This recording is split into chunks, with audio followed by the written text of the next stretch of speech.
Information. Bon, aujourd'hui, nous sommes venus ici pour faire face à la presse, faire face à la population sénégalaise, juste pour dénoncer les maux qui se passent au niveau des écoles sénégalaises. Parce que depuis l'ouverture de l'école, nous sommes en train de faire des dilemmes, des doutes. Est-ce que cette année-ci, nous allons faire le baccalauréat? Parce qu'il y a les professeurs qui sont en grève, il y a l'État en négociation avec les professeurs. On reporte jusqu'à l'infini les dates de baccalauréat, les dates de composition. Il y en a des établissements qui n'ont pas pu faire la composition du premier semestre et que même le deuxième semestre aussi, voilà, on est en train de douter si on va le faire ou pas. Aujourd'hui, le problème crucial, c'est les brevets physiques du baccalauréat. Parce que c'était le premier, c'est aujourd'hui qu'on nous a convoqués au niveau du lycée d'enseignement général et au stade Elimanel Fall. Il y en a des élèves qui sont convoqués au niveau du stade, d'autres au niveau du lycée d'enseignement général, comme nous, les élèves du lycée technique Ahmadou Bamba. Donc arrivé au niveau du stade Elimanel Fall, il y avait des listes que notre nom ne figurait pas. Donc on est parti au niveau du lycée d'enseignement général. Arrivé là-bas, on a trouvé des professeurs qui nous ont dit que là, pour parler à l'État du Sénégal, pour parler aussi avec les professeurs, les syndicats d'enseignants, qu'ils trouvent plus rapidement possible une date exacte, je dis très bien, parce qu'on est en train de reporter les dates. Les élèves vraiment ne se concentrent plus sur les révisions surtout, parce qu'en fait, nous ne pouvons pas, nous sommes que des êtres humains, et rester toujours en train de reporter les examens. Il y en a même des élèves qui n'ont pas reçu leur convocation. L'idée du report faisait le tour du toile parce que beaucoup de personnes pensaient qu'on va reporter les examens. Et ce qui est plus évident aussi, c'était de reporter la date, la date des épreuves physiques, parce que vraiment, ce qui s'est passé aujourd'hui nous donne vraiment raison que c'était plus évident de reporter la date des examens. Il n'est rien d'autre que l'État et les syndicats d'enseignants ne sont pas encore en accord et que les professeurs de paix, certains parmi eux, sont en train de boycotter les épreuves physiques.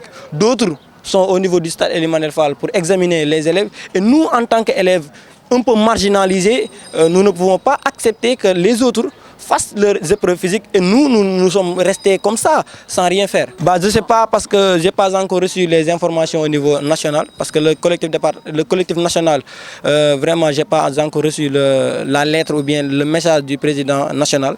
Donc, raison pour laquelle je ne suis pas sûr que c'est au niveau national.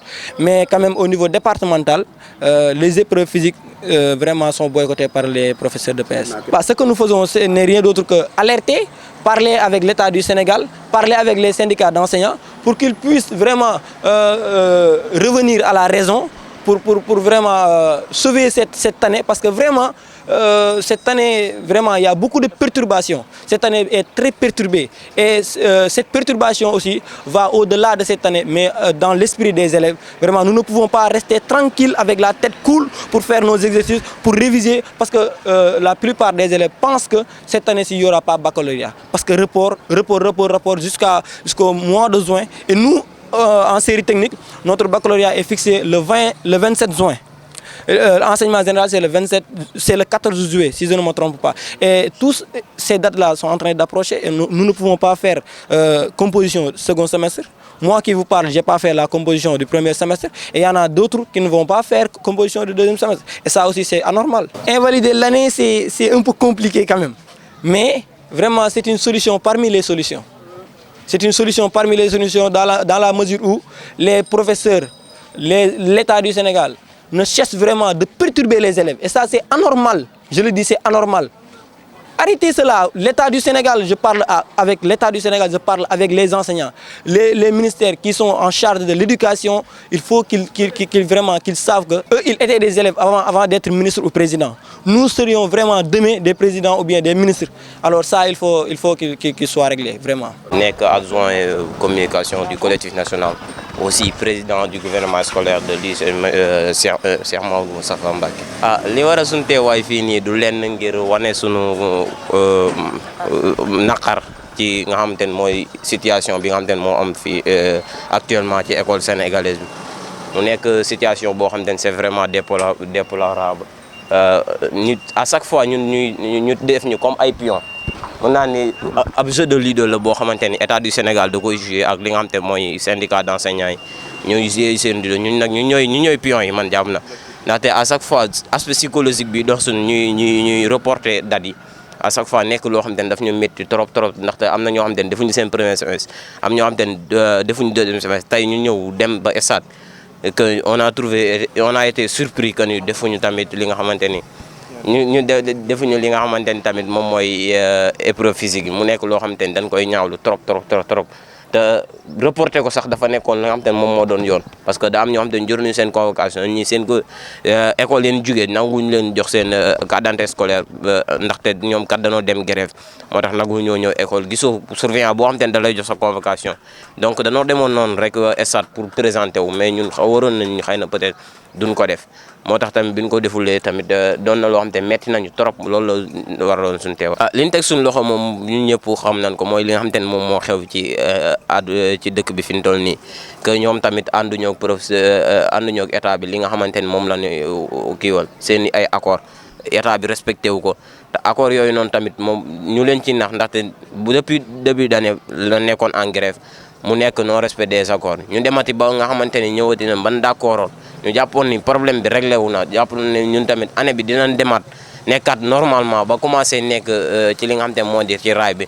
ñu trouvé waat ay perturbation yi dara indi ko lu nga xamante ne état bi moom la signante woon ak ñoom respecté wu ko loolu lan tegagul suñu loxo. ni ñu ko dundee métti na trop benn bi ci njëkk mooy li nga xamante ne mooy psychologie bi sama naataango bi wax na ko en français mu nekk loo xamante ne ñaaw na trop ndaxte dafa yombul élève boo xamante ne dafay préparer examen ak examen poids bi mu am ngay war a di réviser ak à chaque fois ngay def sa bopp ni yow est-ce que examen bi ngay waaj sax est-ce que dina am ndaxte à chaque fois dañuy wan ay preuves yoo xamante ne day firndeel ni tamit bu dee amit dina doon loo xamante ne lu gënul ci ñun lay doon.